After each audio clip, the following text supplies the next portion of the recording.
The Champions League final was underway, and these ticketless fans were desperate, determined to dash inside. Wembley stewards were evaded with ease. Police eventually arrived on horseback, but hospitality entrances were already being forced through.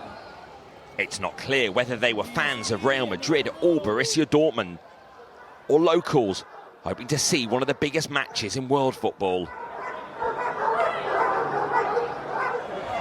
And if the scenes seemed familiar, they were. Only 3 years ago at the European Championship final here, ticketless England supporters stormed the stadium.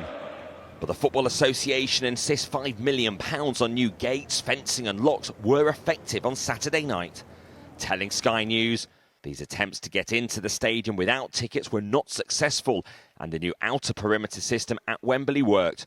We would like to thank the police and stewards for their assistance in deterring the mindless actions of a small minority. But inside, stewards couldn't prevent this. A minute into the final, pitch invaders wearing T-shirts promoting a Russian online influencer. And this at the start of the second half. A spectacular pyro display by Dortmund fans, but dangerous. Dozens of flares not detected by stewards. And a former Met chief superintendent believes more police should be deployed at these big, high-risk matches. What we need to see is a much more robust policing operation. I think the football authorities need to pay for professional police officers to stop these thugs trying to get into the ground. I think there needs to be less reliance on zero-hour contract stewards who are not going to put themselves in harm's way and get their heads kicked in.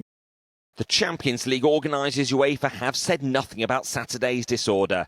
They'd hope the night is only remembered for Real Madrid winning a record-extending 15th European Cup. 20-year-old Jude Bellingham winning on home soil. The stadium is now hemmed in by apartment blocks the FA don't own. It makes it even harder to put any sort of wider perimeter around the stadium to prevent ticketless fans getting close and ultimately trying to force their way in.